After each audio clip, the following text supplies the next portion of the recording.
Generally, Barbadians are perceived as a passive people. However, in actuality, that is not the case. It is important to showcase instances of protest in Barbados to remind persons that they have a voice and do not just have to accept things. It reminds them that they, the people, are who wield the power.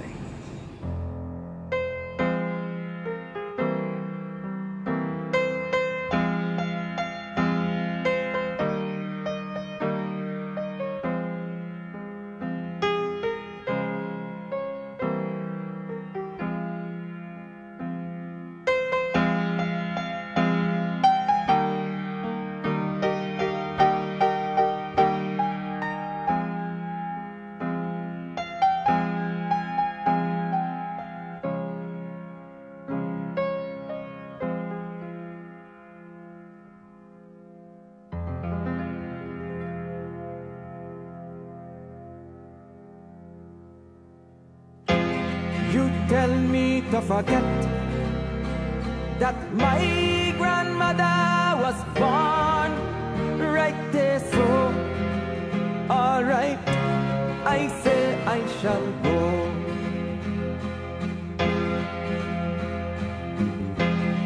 You tell me to forget, it is there I want my own children to grow. Alright, I say I shall go. But I hope you understand how I feel about Emerton, my homeland, my homeland, my homeland. And I hope you know it's true that I would never forgive you, because look what you do to my Emerton.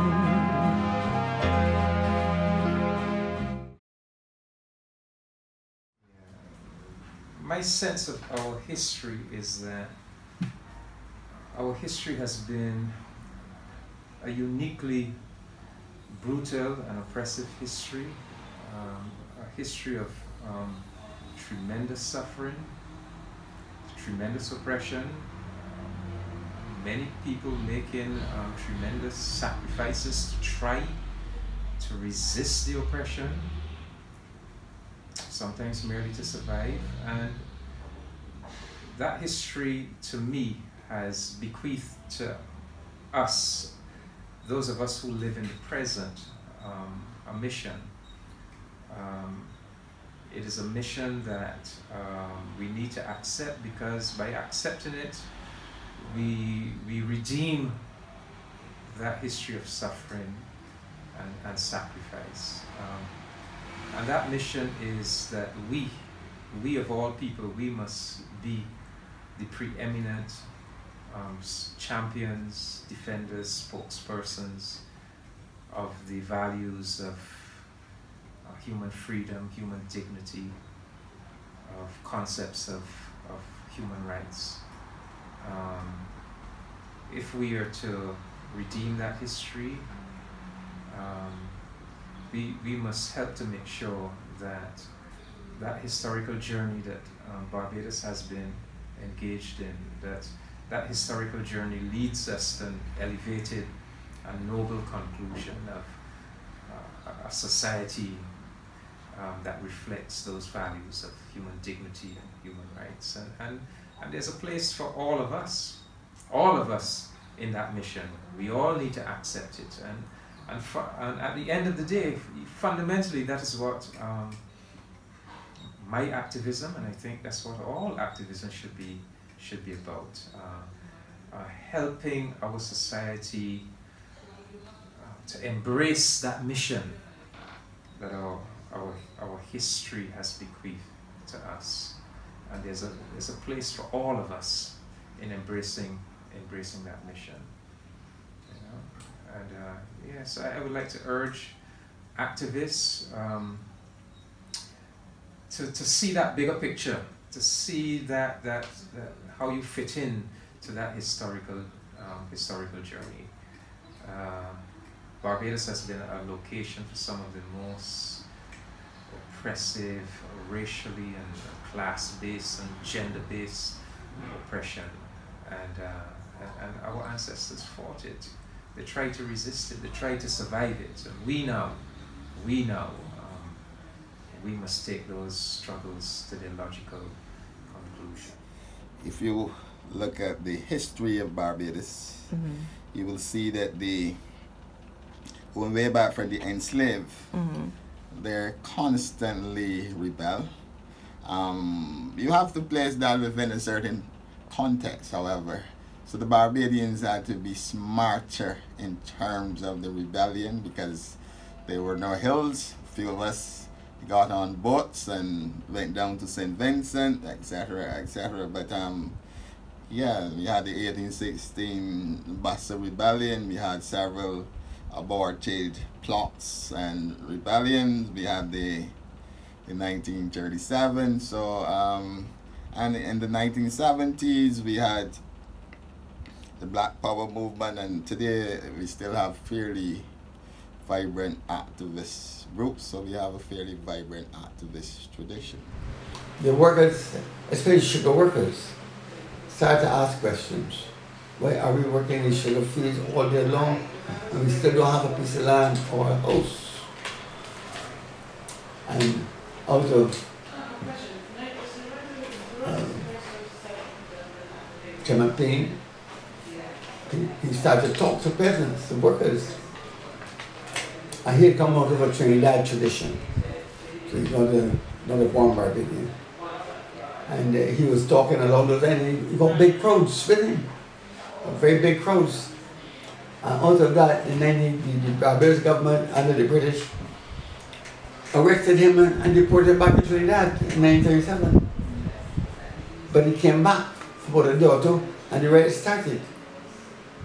And they were writing for the rights to proper salary, the rights to proper education, right to proper medical services. All they were arguing, writing for that. And I said over 50 of them were killed by the police. So although they lost that 50, I think it made the British set up the commission to look at the rationale, the reasons behind it. And then they started doing little small things, you know, like build part of the old hospital, build on a little bit there. Fix 1 or 2 roads. They started a housing scheme around 1938, building some wooden houses for the people in some of the villages. They started, but it didn't go any further than that. It's only when, after the riots, when black people started to demand the rights to proper jobs, proper salary structures, housing, hospitalization, that the thing that the British started giving a little. All that giving a little bit, people started to ask more, and then we started to get secondary schools. And from there, it moved up between the 1930s to 1950s. Well, we had I'm saying 4 to 5, so I lived long enough to see when we had that. We marched in Barbados, for example, 10,000 people turned up, and we marched for change. I think it was Mr. Sanford was in at that time. And then other issues over the years, we protested. When we protest when they get help and that we get free and what was going on in Angola, the war, and so on and so forth. So Barbados, we're a small nation, but it is very true that we kind of punch above our weight on the world scene. Barbadians are involved in so many things that you wouldn't expect people from a small island of a tiny population to be. I believe the Black Panthers Party founder has a connection to Barbados as well. Okay. Well, I understand activism to be more so frowned upon in Barbados. In Barbados, we are a very sluggy population, so it's more acceptable to have small acts of defiance as opposed to a large voice speaking out against something in Barbados. I don't know if it can be traced back to our heritage, but in Barbados, activism is mostly frowned upon. Even with all of the social benefits that came out of the riots, It never really was accepted in Barbados until about the 90s. That's from about a 60-year difference. So yeah, I guess that's.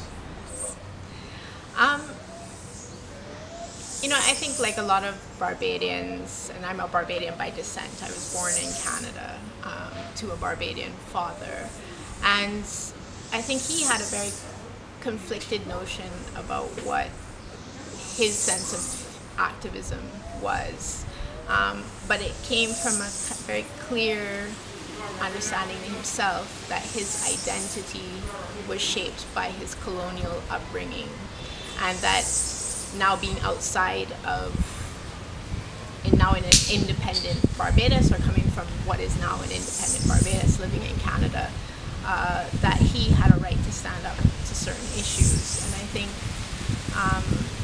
you know, he did away with a lot of the ideas that Barbadians weren't necessarily active or activists, and then he really adopted this notion that he was going to stand up for the issues that he believed in, even as a civil servant. And I think seeing that as a child really motivated me to also to have that kind of courage to write a letter, to get involved, to have ideas and opinions, and to be critical, not always in a negative way, but just to kind of critically engage with what's going on around you. So that I was brought up as my right.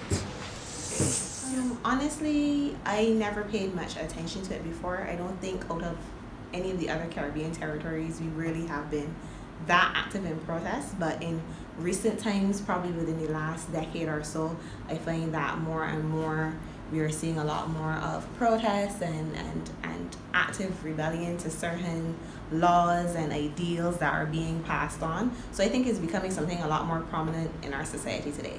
Definitely true that Barbadians are more docile or passive when it comes to protests or even making a difference. Mm-hmm. We are a people that tend to talk.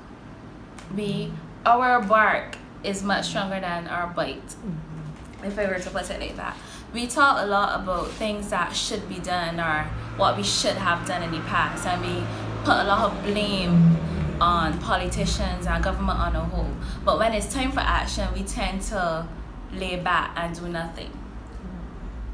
When it comes time for resistance, we have done it within the boundaries of the law. We don't break the law. We don't tend to do it in violent, aggressive ways. So art is something that I consider to be one of the main ways in which we express resistance.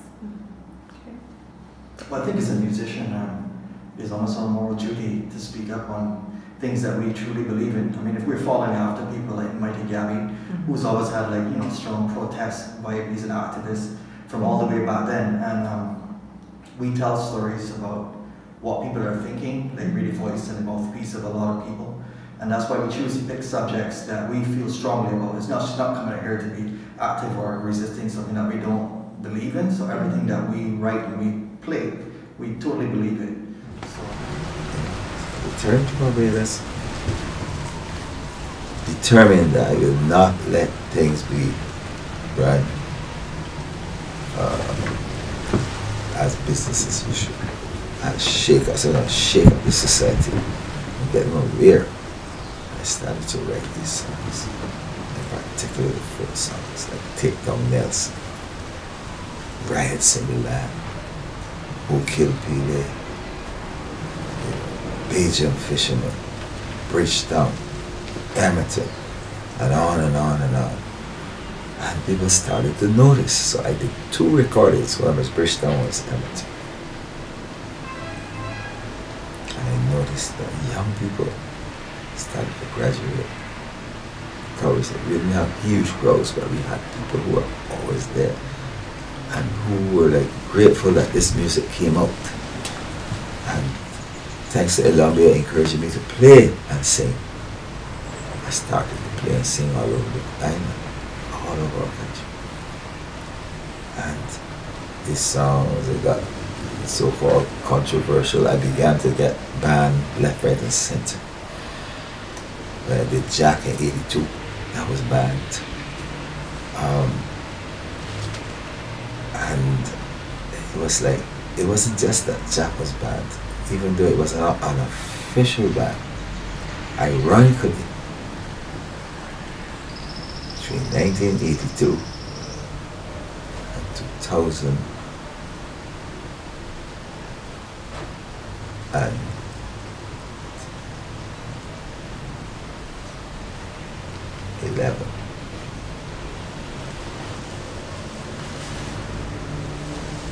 except for 2 nights at Holiday Inn through my friend Peter Odo,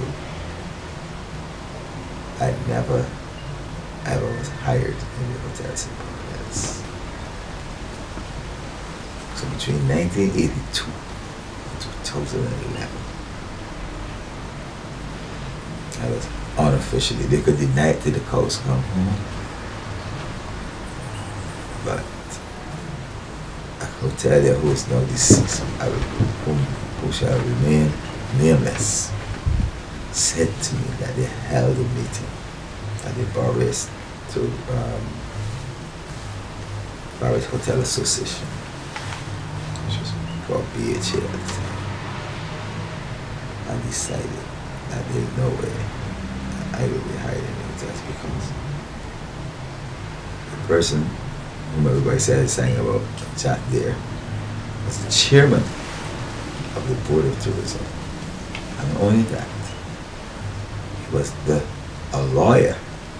He was the legal mind for the vast majority of the big hotels in Barbados, in particular the West Coast hotels.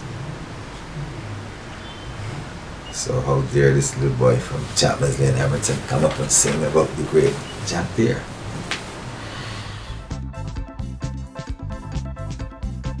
I grew up bathing in seawater, but nowadays that is the horror. If I only venture down by the shore, police telling me I can't be no more. Cause Jack don't want me to bathe on my beach. Jack, tell them to kick me out of reach. Jack, tell them I will never make the grade. Strength and security, bill barricade. That can happen here in this country. I want Jack to know that the beach belongs to me. That can happen here over my dead body. Tell Jack that I say that the beach belongs to me. Because the school of thought that would suggest that Barbadians are passive. I differ because I think Barbadians are comfortable at the standard of living, and therefore there's no reason to protest. Right? There may be some mild protests from time to time about certain decisions that are made, political decisions that are made, but it's not prominent in Barbados. From my perspective, as a Rastafarian, a committed and devout Rastafarian, I rose up at a time when Rastafari was considered as an endangered species. Right? They were subject to ridicule, to scorn, to contempt, and brutality. Right? And for me, even though I didn't protest openly, we resisted. We resisted to the point where we engaged in music, and my music is a form of protest.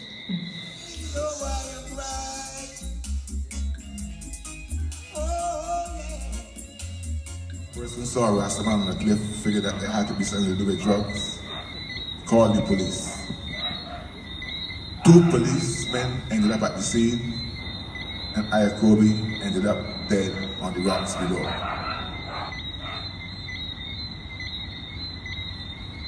In the next round of promotions, the 2 policemen were promoted. This song is called Lamentation. It is for Ayakobi and his mother, Maggie. Run the track, bro. At the very least, before I engaged or before I became a part of the creative community, it was like, I need to have these conversations with somebody. Where can I have these conversations with somebody? So I think that artists that are also activists have a huge role to play in social change in that regard, because I'm able to interact with art simply because the human condition is art in itself. And when you express that in a way that speaks to me about my issues or about issues that affect me, that are within my society, then it makes it easier for me to go, okay, now I can have this conversation, now I'm safe, now I can understand and orient myself in this culture. It's very true. I think I would have met you guys like 3-4 years ago now. I believe so. Yeah, at that time I was legitimately a shut. I did not like the idea of going out because of like people don't understand me. Yeah. Met a school friend from way back. He told me, man, I should come out and get a drink. So they went to this vegan bistro and I got introduced to some creatives. And they were like, oh, you write pretty sick, man. Would you like to like spit this on like an open mic? I was like, the hell is an open mic? Yeah. Like, I did not even know they were a thing. So for me to be able to find that community and find that space where I could not just talk about my love for an art form, but to be able to use that art form to express views and opinions was a really, really huge deal over the past 4 years. And I think a lot of credit, and I can say this specifically because I've watched Frenetic Arts grow from its inception. Conception is definitely the right word. So I've watched Frenetic Arts grow from the very idea stage all the way up to where it is now. From the baby that was Big Freak. Yep. And I can honestly say that it is humbling and beautiful to watch other people be able to come and express their issues in a way that you might not have thought of them before. And I can honestly say being involved in the creative community, being involved in Frenetic Arts and being exposed to so many things because of Frenetic Arts, I am more aware than I was at 15, 16 when I was just like, I'm going to leave Barbados. Barbados has nothing for me. And Relax. it was really, really unfortunate because I love Barbados. And then here comes this organization where it's a bunch of young people that are like, no, we're going to change Barbados one spoken word poem at a time. It was unbelievable. I'm here. It's a beautiful thing. I'm here. You're here. You're here. It's a beautiful thing that you're here. Listen, it's a struggle. You got to try your best. Sometimes you feel like you're falling. You're deep in it. You can't rise heavy on your chest. You feel you can't survive, but you taking a dive, keeping your mind and you use it to life, because you're painting the picture. You're writing down like literature. It's not like scripture. It's something different when you write it, rip through anything that hope to rip you into pieces. You write a thesis you got to overcome. You dig deep inside your mind, inside the filament, and it will not stop until your dormant spirits heat up and leap up, rising from the ashes and the glass ceiling smashes. I can agree with it to a point, but then there's another stance in which I don't agree. For instance, Barbadians do have a history of protesting, so it's not that we don't know how to, but as our society has evolved, our stance in terms of community and village being together for everyone, and it takes a village, and strength in numbers, we have more come to as a society as an individual, so everyone is worried about the individual more than the collective. So we know how to protest, we've been protesting, but it is not as present as it would have been in our history in our past. So I think Barbados, like many other Anglophone Caribbean territories, was built on the resistance of mainly enslaved people from the African continent, and the fact that we're able to enjoy such a life as we do today, as Black people, as queer people, as Caribbean people, as post-colonial people, our lives and our freedom exist because of the resistance and because of the work that was done for centuries by our ancestors and the people who occupied this space before we did. And I think today there's this sort of assumption or assertion that a lot of the work with regards to activism or resistance has been done already, and there's nothing else that can be done, or we've come to a place where everything is very happy, everything is hunky-dory. But I don't think that's true. I just think there is a shift in the way in which we are shaping our resistance and shaping our activist narratives, and I think that social media is one of the a really important tool in activism today, and the way that activism takes shape. Because so many communities are created on social media platforms, especially speaking as an LGBT person and an LGBT organizer and community builder. When I started my activism, I was only able to get into contact with the rest of my community through social media. And that has been a really, really dynamic and powerful platform for me as an LGBT organizer to reach the most vulnerable people, and the people who are afraid to be visible, and the people who are afraid to be out because of very real threat to their safety or their livelihood or their jobs or their home lives. And people who are just not ready to come out yet, people who are not ready to be visible. So social media has been monumental in reaching people, and then that translates to real life activity, and that translates to real life impact. Even with the organization that I work with now, Equals, who provides services and access to services for the most vulnerable members of the LGBT population, social media is one of our key tools in reaching the community and the most vulnerable population, and that translates to real life services and real life access to services, real life people who aren't able to access public health care for whatever reason, and because of stigma and discrimination, they're able to come and get testing, and these are hundreds and hundreds of people. Or even just creating space and visibility for the LGBT movement in Barbados. I think over the past 10 years, social media has had a really, really big impact in shaping the narrative surrounding gender and sexual minorities, and not even just LGBT people, but when it comes to things like women's rights and rights for children, and speaking about sexual violence and the violation of vulnerable people. I think social media has a really, really big part to play in giving people platforms to uplift their voices and to highlight their stories and their realities and their narratives. Right, so I've basically been involved in many of the campaigns led by the Future Center Trust. My husband is quite involved, Barney Gibbs is quite involved in the Future Center Trust, and I've been involved kind of tangentially, but in fact, I volunteer in terms of writing some of their campaigns as well. So some of the first things were,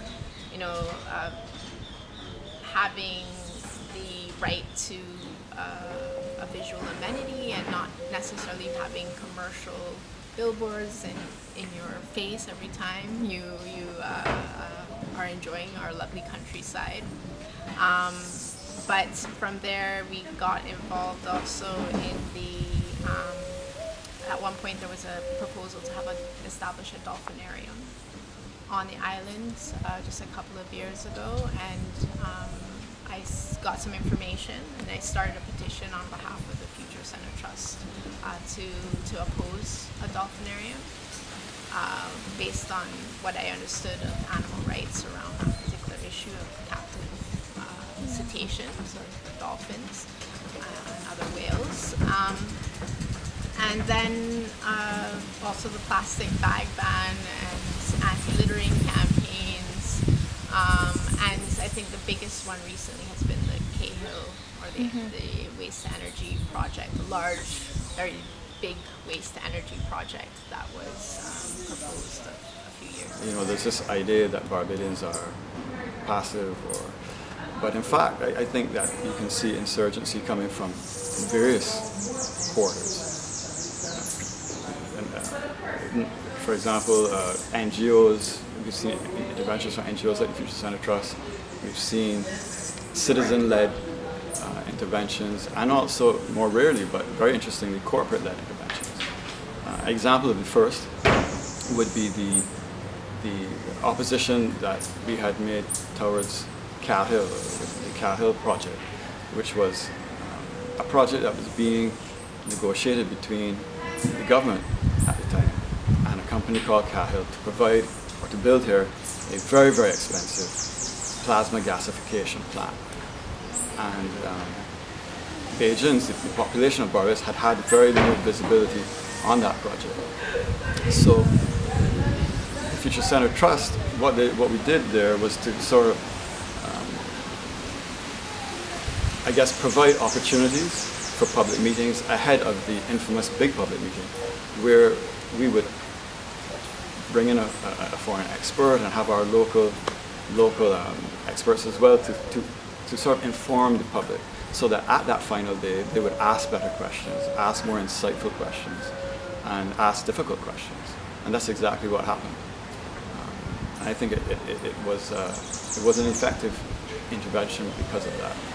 And because it was very much at odds with the political authority at the time, I think it met the criteria of being insurgency. Another example of a more sort of bottom-up, citizen-led, citizen-led activism would be the March for the South Coast. Take Back Our South Coast. That was a march which was fairly spontaneous, fairly organic. A lot of people just basically met at the beach. Placards were made on the day of, and we had a bullhorn, people dressed in hazmat suits, and we walked along the boardwalk protesting the lack of activity, lack of information around what was essentially an environmental disaster on the South Coast to do with the failure of the sewage project.